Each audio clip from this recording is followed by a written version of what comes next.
नमस्कार मित्रांनो, धन मराठीमध्ये तुमचं स्वागत आहे. आज आपण एका महत्त्वाच्या विषयावर बोलणार आहोत. त्यात हा विषय असा आहे की एक स्टॉक जर तुम्ही किंवा सिलेक्टेड स्टॉक तुम्ही रोज ट्रेड केले तर त्याने काय फरक पडेल तुमच्या ट्रेडिंगमध्ये. ब्रूस लीचं एक कोट आहे, तुम्हाला सगळ्यांना माहिती असेल की मला त्या माणसाची भीती नाही वाटत की ज्यांनी 10,000 किक एकदा प्रॅक्टिस केल्यात, पण त्या माणसाची भीती वाटते ज्यांनी एक किक 10,000 वेळा प्रॅक्टिस केली आहे. आता हा कोट खूपच महत्त्वाचा आहे आणि एका गंभीर विषयावरती स्ट्रेस देतो आहे, ते की तुम्ही एकच जर गोष्ट सतत करत असलात तर तुम्ही त्यात खूप एक्सपर्ट बनू शकतात. तुमचा कंट्रोल त्यावर वाढू शकतो. तसंच ट्रेडिंगमध्येही आहे. ट्रेडिंगमध्ये काय होतं नेहमी बरेच सारे ट्रेडर्स रोज काहीतरी न्यूजमध्ये एखादा स्टॉक ऐकतात, व्हॉट्सॲप ग्रुपवरती कुठेतरी मेसेज येतो किंवा त्यांच्या मनाला पडेल तसं वॉचलिस्टला वेगळे स्टॉक्स किंवा इंडायसेस ट्रेड करत असतात नेहमी किंवा वॉचलिस्टला लावत राहतात. आणि याने होतं काय, ट्रेडिंगमध्ये एक कन्सिस्टन्सी आणि डिसिप्लिन येऊच शकत नाही.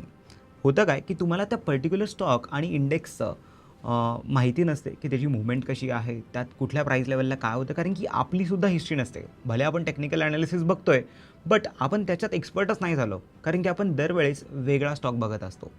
तर जर आपण एकच स्टॉक किंवा आपण एक सिलेक्टेड बास्केट बनवून घेतली, समजा 3 ते 4 स्टॉक्सची, याने काय फरक पडू शकतो आपल्या ट्रेडिंगमध्ये. तर सगळ्यात मोठा फरक हा पडू शकतो आपल्या कन्सिस्टन्सीमध्ये आणि डिसिप्लिनमध्ये. त्याने काय होईल, आपल्याला एक स्टॉक माहिती असेल की तो किती वोलॅटाईल असतो, त्यात कधी मोमेंटम येतात, कुठल्या प्राईस लेवलला काय होतं. जेव्हा लोक चार्ट्स एवढे बघत नव्हते, आज तर खूप सारे टूल्स आपल्याकडे अवेलेबल आहे. आपल्याकडे जसं आपण म्हणतो ना की धनमध्येच तर मोबाईल ॲपवरती आपण चार्ट्स बघतो आहे. आपल्याकडे डेस्कटॉपवरती एक अल्टिमेट डेस्क प्लॅटफॉर्मही आहे, ज्यात ॲडव्हान्स टूल्स पण आहेत. एवढ्या सगळ्या गोष्टी असताना आपल्याला असं वाटतं की आपण खूपच व्यवस्थित ट्रेडिंग करू शकतो आणि आपल्याला बऱ्यापैकी माहिती असते. जुन्या वेळेस जेव्हा लोक ट्रेड करत होते ना, ते सिलेक्टेड स्टॉक्समध्ये ट्रेडिंग करायचे आणि काय करायचे, तो प्राईस बघायचे आणि म्हणतात ना की भगवान आहे, असं एक सेईंग आहे मार्केटमध्ये. तर ते का, कारण की त्यांना ती प्राईस लेवल ना पाठ असायची. आपल्यासारखं त्यांना सपोर्ट रेजिस्टन्स इतके इझिली टूल्स अवेलेबल नव्हते, पण ते नेहमी एक सिलेक्टेड स्टॉक्समध्ये काम करत असताना त्यांना हा फायदा होत होता, कारण की त्यांना त्या स्पेसिफिक लेवल्स आठवायच्या की अरे हा रेजिस्टन्स आहे, हा स्टॉक जर या रेटला गेला ना तर तिथनं एक थोडीशी सेलिंग येते, हा जर स्टॉक या रेटला गेला तर इथनं एक बाईंग येते, सपोर्ट आहे त्याचा हा रेजिस्टन्स आहे. या सगळ्या गोष्टी त्यातनं कळतात.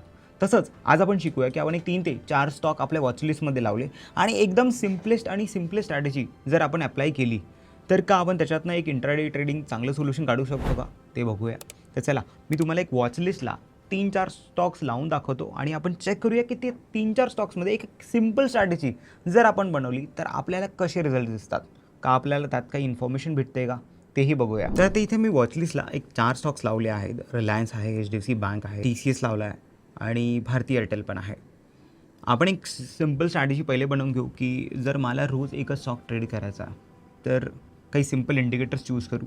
त्या इंडिकेटर्समधनं आपण एक मल्टी टाईम फ्रेम ॲनालिसिस लावून घेऊ, जेणेकरून आपण पहिले ट्रेंड फिल्टर आणूया की ट्रेंड काय चालू आहे हा आपल्याला कळून जाईल आणि मग नंतर उद्या आपल्याला त्यात काय करायचं आहे त्या लेवल्सने आपण त्याच्यात ट्रेडिंग करू शकतो. तर ट्रेंड फिल्टर लावताना आपण काय करूया, समजा रिलायन्स बघतो आपण, तर सुरुवातीला आपण 1 डेवर जाऊ आणि ट्रेंड ॲनालाइज करू की ट्रेंड पॉझिटिव्ह का निगेटिव्ह आहे. तर ते ॲनालिसिस करायला आपण एक सिम्पल इंडिकेटर लावूया, MACD, moving average convergence and divergence. तुम्ही एखादा मूव्हिंग ॲव्हरेजही लावू शकतात. तुम्ही 20 MA लावा, 50 MA लावा. मी उदाहरण म्हणून तुम्हाला एक इंडिकेटर लावून दाखवतो, ज्याने आपण यात कसं एक ट्रेंड आयडेंटिफिकेशन करतो आहे आणि ट्रेंड आयडेंटिफाय केल्यानंतर उद्या आपण त्यात काय ट्रेड करू शकतो हेही बघूया. तर आता समजा मी याचा चार्ट लावला आहे आणि यात इंडिकेटर्समध्ये वरती जातो आणि इथे MACD टाईप करतो आहे. तर MACD लावल्यावर मला इथे काय कळतं बघा, त्याचा 1 डेला तात्पुरता MACD नेगेटिव्ह आहे आपण असं म्हणू शकतो, कारण की हा MACD लाईन सिग्नल लाईनच्या खाली आहे. तुम्हाला हा जो हिस्टोग्राम असतो त्यात नाही कळतं. हिस्टोग्राम जर 0 लाईनच्या खाली म्हणजे स्टॉकमध्ये डाऊन ट्रेंड चालू आहे, तर 1 डेमध्ये तुम्हाला कळतं की डाऊन ट्रेंड आहे.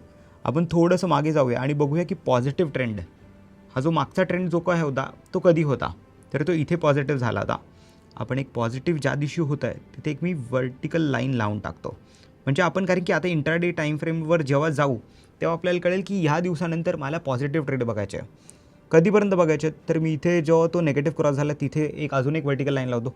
म्हणजे या ज्या 2 ब्लू लाईन्सच्या मध्ये जे काही इतके दिवस होते, आता हा पहिला दिवस आला 17 एप्रिल आणि नंतर आला 12 मे, ते साधारण ह्या महिन्याभरात मला पॉझिटिव्ह ट्रेड्स घ्यायचे होते इंट्राडेमध्ये येतात. ते इंट्राडेमध्ये मी काय करेल, 15 मिनिट 5 मिनटं जी तुमची टाईम फ्रेम आवडती आहे ती तुम्ही सिलेक्ट करा आता आपण 15 मिनिटवर याला चेक करत आहोत आणि आपण त्या झोनमध्ये जाऊया पहिले. तर हा आहे तो झोन जिथे आपल्याकडे हे बुलिश मोमेंटम या फेजमध्ये होतं. आता पहिला आपण इंडिकेटर चूज केला MACD आणि त्यात आपण 1 डेवरती ट्रेंड आयडेंटिफाय केला की ट्रेंड पॉझिटिव्ह का निगेटिव्ह आहे. मग मला एक पॅच कळाला की या पॅचमध्ये ट्रेंड पॉझिटिव्ह होता.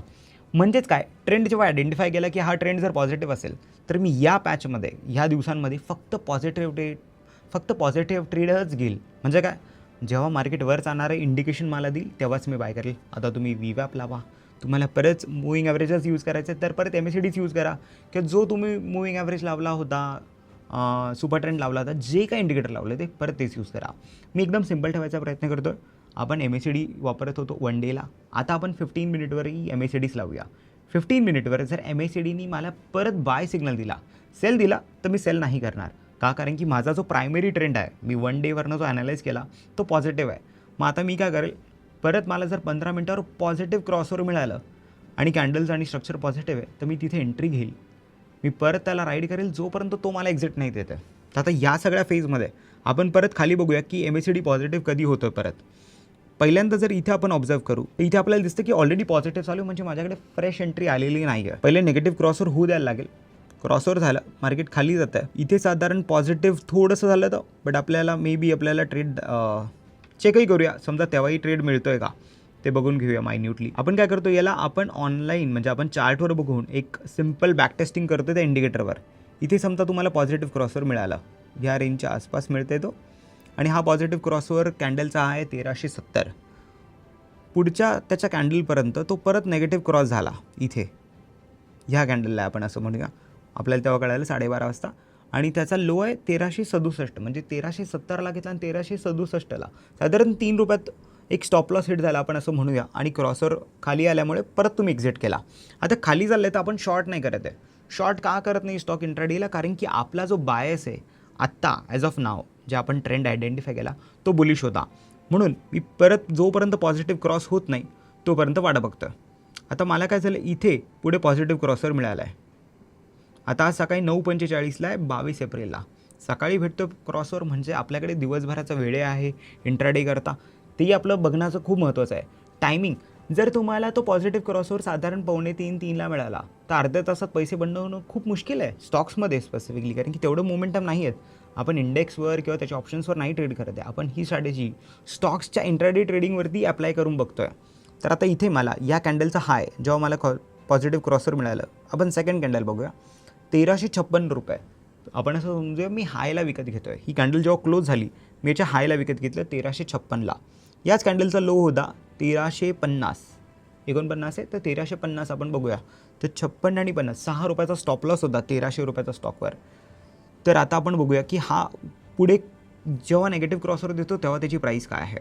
नेगेटिव्ह क्रॉसवर त्यांनी इथे दिला आहे साधारण 2 वाजता, आणि तेव्हा त्याची प्राईस आहे 1360. तर तुम्हाला 4 पॉईंट मिळाले रिलायन्समध्ये 22 एप्रिलला. आता आपण काय करतो, या पॅचमध्ये आपल्याला टोटल किती पॉईंट्स मिळतात ते आपण बघतो आहे. इथे परत एक पॉझिटिव्ह क्रॉसवर मिळाला, त्याचे पॉईंट कॅल्क्युलेट करूया. 12:45ला एंट्री आली, साधारण 1 वाजता आपण घेतो एंट्री 1351ला आहे. एक्झिट मी तुमच्यासमोर तिथे चेक करतो आहे. या कॅन्डलचा लो आहे 1350, 49 आहे. तर मला इथे 2 पॉईंटचा लॉस आहे. पहिले 4 पॉईंटचा प्रॉफिट, इथे 2 पॉईंटचा लॉस. इथे एक पॉझिटिव्ह क्रॉसवर होतं, पण हा पॉझिटिव्ह क्रॉसवर साधारण दुपारी 1:15 वाजता आहे, आणि तो तुम्ही घेतला जरी असेल तरी तुम्हाला इथे त्याच्या आत 32ला एंट्री झाली आहे, आणि तुम्ही 28ला निघायला लागेल, कारण की दुपारची वेळ आपण इंट्राडेला कॅरी नाही करत आहे. परत आज साधारण आपण इथे 2 ते 3 रुपये देतो आहे. आपल्याकडे 4 पॉईंटचा स्टॉप लॉसमधनं एक 2 पॉईंटचा वाजला होता ऑलरेडी स्टॉप लॉस. इथे अजून आपल्याकडे 2 पॉईंट गेले, तर -2 पॉईंट आहोत आपण. पण नेक्स्ट डे बघा, 15 मिनटाची 9:15ला पॉझिटिव्ह कॅन्डल बनते. तुम्ही नेक्स्ट डेचा 15 मिनटाचा हाय गेला की तुम्ही परत एंटर केला आहेत, कारण की तुमच्याकडे क्रॉसवर ऑलरेडी आहे पॉझिटिव्ह, फक्त तुम्ही ओव्हरनाईट कॅरी नव्हती गेली पोझिशन. तर तुम्ही 1330ला एंटर होत आहे, आणि 1330 नंतर त्यांनी हा नेगेटिव्ह क्रॉसवर इथे दिला आहे. त्यावेळेस त्याची प्राईस काय आहे, 1330 नंतर तुम्हाला मुवमेंट मिळालं 1377पर्यंत जवळजवळ. तर आपण एक साधारण 50 पॉईंट मिळाले. आता आपण -2 पॉईंट होतो, तर याच्यात आता +48 पॉईंट आहोत आपण. जोपर्यंत ते पुढची ब्लू लाईन येत नाही तोपर्यंत मी सगळे पॉझिटिव्ह ट्रेड घेतो आहे. इथे परत मला पॉझिटिव्ह क्रॉसवर आलं. हे सकाळचे 9:15चाच टाईम आहे. मी याच्यात एंटर करतो. 1400 हाय आहे 9 या टाईमला आणि 1409 नंतर मला इथे सेलिंग क्रॉसवर परत वरती आला आहे 1420ला. तर 1410ला एंटर केलं तर 20ला निघालो. 10 पॉईंट मिळाले. पूर्वी माझ्याकडे 48 पॉईंट होते, आता माझ्याकडे झालेत जवळजवळ 58 पॉईंट रिलायन्समध्ये. इथे परत खाली तुम्ही बघाल परत पॉझिटिव्ह क्रॉसवर आहे. मी परत नेक्स्ट डे बघतोय तर 12:15ला एंट्री येते. 1416ला मी 1416ला रिएंटर करतो आहे आणि इथे निगेटिव्ह क्रॉसवर 1416ला जेव्हा रिएंटर केलं ना तर बहुतेक डे एंड झाला असेल, आपल्याला इथे एक्झिट करायला लागेल. हा 12:15ला झाला आणि तुमचा डे एंड झाला आहे 1432ला. तर 16 पॉईंट इथेही मिळाले. परत नेक्स्ट डे तो आहेच बुलिश. तुम्ही 15 मिनिटचा हाय ब्रेक झाला की बाय करता 46ला. 46 नंतर तो दिवस नंतर तुम्हाला दुपारी एक्झिट देतो 1446 नंतर 1460. परत 15 पॉईंट. तर साधारण 48मध्ये परत मला एक 58 पॉईंट मिळाले. ते 58मध्ये परत माझ्याकडे इथे या दिवशी होते 15 पॉईंट. तर 58मध्ये हे 15 आणि आता आपल्याला परत मिळाले 15, 30 पॉईंट. तर साधारण 88 पॉईंट आतापर्यंत माझ्याकडे झाले. हा तर खाली आहे आणि मग नंतर इथे खालीच क्रॉसर मध्ये एक बुलिश क्रॉसर इथे आलेला आहे. पण इथे आपण बघूया जर साधारण लॉस असेल समजा 37ला एंटर झालो आहोत आणि जेव्हा त्यांनी खाली क्रॉसवर दिला तर 35-30ला 5 पॉईंट स्टॉपलॉस पण पकडलं. तर 88मध्ये माझं एक साधारण 5 पॉईंटचा स्टॉपलॉस वाजला आहे आणि 80 पॉईंट माझ्याकडे आहेत नेट आपण असं पकडूया. आणि हे एक 17 एप्रिल ते 12 मे म्हणजे महिन्याभराची गोष्ट आहे. एक स्टॉक मी एक सिम्पल स्ट्रॅटेजी वापरली आणि त्याने काय मला रिझल्ट मिळते 80 पॉईंट मिळत आहे. एक 1300 रुपयाच्या इन्स्ट्रुमेंटवर जर तुम्ही 80 पॉईंट काढताय आणि ते पण एक सिम्पल स्ट्रॅटेजीने, तसे तुम्हाला इन्स्ट्रुमेंट चूज करायला लागतील. मी हे नाही म्हणत आहे की तुम्हाला रिलायन्समध्ये करायला लागेल. तुमच्याकडे जो काय स्टॉक आहे, तुमच्याकडे जी काय स्ट्रॅटेजी आहे ती त्या स्टॉकवर बॅकटेस्ट करा. ती चेक करा की त्या स्टॉकमध्ये ती चालते आहे का, तसं होतं आहे का जे तुम्ही ठरवलं आहे, किती पॉईंट्स मिळतात त्याप्रमाणे बॅकटेस्टिंग करू शकतात. मॅन्युअली बॅकटेस्ट करा, चार्ट्सला चेक करा आणि मग ठरवा की तुम्हाला तो स्टॉक त्या हिशोबाने ट्रेड करायचा आहे का नाही. कारण की एका स्टॉकला जर स्टिक राहिल्यात ना तर ह्या लेवल्स पार्ट होतील, या गोष्टी कळायला लागतील आणि कॉन्फिडन्स वाढेल प्रत्येक ट्रेडमध्ये. त्याने एक जर्नी प्रॉफिटेबल ट्रेडरकडे होण्याची आपली सुरू होते. कारण की आपण एका एका सेट ऑफ रूल्सला फॉलो करतो आणि आपण कन्सिस्टंट राहतो. स्टॉक्सलाही स्ट्रॅटेजीलाही त्याने बराच मोठा इम्पॅक्ट पडतो आपल्या P&Lवर. तर हे सगळं वापरा. तुम्ही असं काही पहिलेपासून करत असाल तर आम्हाला नक्की सांगा, शेअर करा की तुम्हाला हे कसं वाटलं आणि कमेंट करून नक्की सांगा की तुम्हाला हा व्हिडिओ कसा वाटला. भेटूया पुढच्या व्हिडिओमध्ये. धन्यवाद. Investments in the securities market are subject to market risk. Read all the related documents carefully before investing.